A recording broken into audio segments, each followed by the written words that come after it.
Assalamualaikum warahmatullahi wabarakatuh. Nama saya Nurvita Chandra, NIM 2136091. Tugas struktur data tentang fungsi dan array, review struktur data, review 2.0. Di sini saya menjelaskan tentang array. Array merupakan tipe data struktur yang berguna untuk menyimpan sejumlah data yang bertipe sama. Bagian yang menyusun array disebut elemen array, yang masing-masing elemen dapat diakses terdiri melalui indeks array. Indeks array dapat berupa bilangan integer atau string.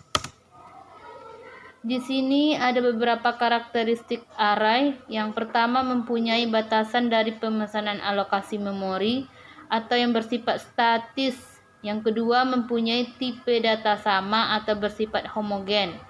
Dan selanjutnya dapat diakses secara acak. Deklarasi array. Ada 3 hal yang harus diketahui dalam pendeklarasian, yaitu 1. Tipe data array, nama variabel array, subscript atau indeks array. Penggunaan array pada dasarnya penggunaan sangat luas, tidak hanya digunakan dalam bahasa pemrograman. Contohnya penggunaan array. Array digunakan untuk suatu database, contohnya tabel. Array juga digunakan untuk operasi matematika seperti vektor, digunakan dalam bentuk struktur data lain, contohnya list. Pengurutan array. Array mempunyai pengurutan dalam proses yang paling sering dilakukan dalam pengolahan data.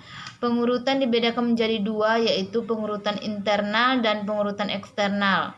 Pengurutan internal dilakukan terhadap sekumpulan data di media memori internal komputer, di mana data dapat diakses elemennya secara langsung. Yang kedua, pengurutan eksternal. Pengurutan data di memori sekunder biasanya dapat bervolume besar sehingga tidak dapat memuat semua memori utama atau tidak mampu dimuat semua di memori utama. Bentuk array yaitu array 1 dimensi, 2 dimensi, dan multidimensi. Di sini saya akan memberikan contoh dengan array 1 dimensi.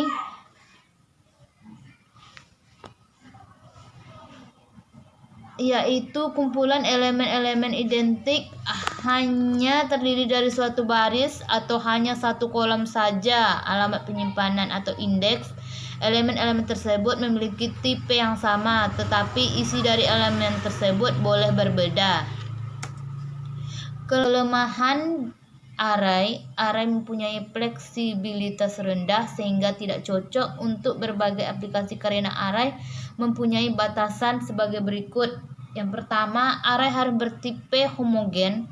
Kita tidak dapat mempunyai array di mana satu elemen adalah karakter, elemen yang lain adalah bilangan atau tipe. Kebanyakan bahasa pemrograman mengimplementasikan array statik yang sulit diubah ukurannya di waktu eksekusi. Bila penambahan dan pengurangan terjadi terus-menerus, maka representasi statis tidak efisien dalam penggunaan memori, menyia-nyiakan banyak waktu komputasi, atau pada suatu aplikasi referensi statis tidak dimungkinkan. Baiklah, di sini kita akan membuat contoh array sederhana dengan menggunakan C++. Pertama, kita mengambil file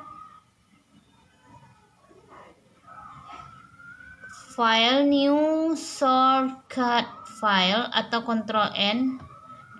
Lalu kita mengetik include istream yang berfungsi sebagai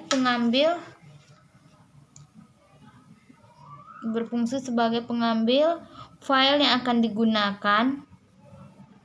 Lalu yang kedua, using namespace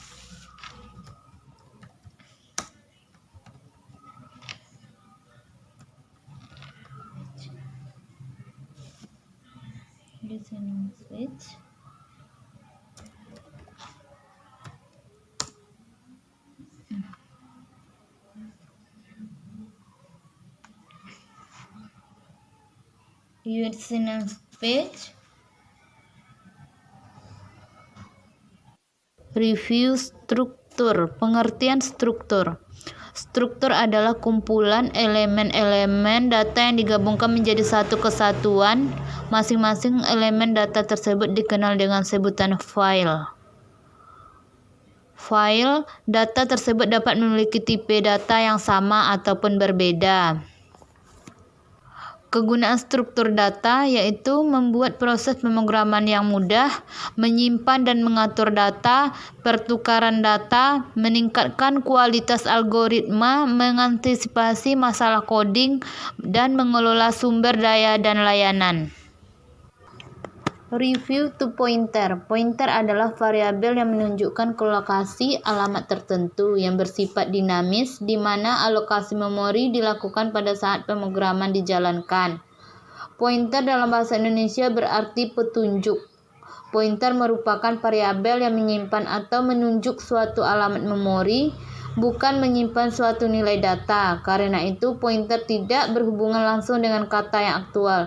Dengan kata lain, variabel pointer hanya berisi alamat variabel yang lainnya hanya berisi data tertentu. Variabel pointer memiliki kelebihan dibandingkan variabel dengan tipe data lain. Kelebihannya adalah bersifat dinamis.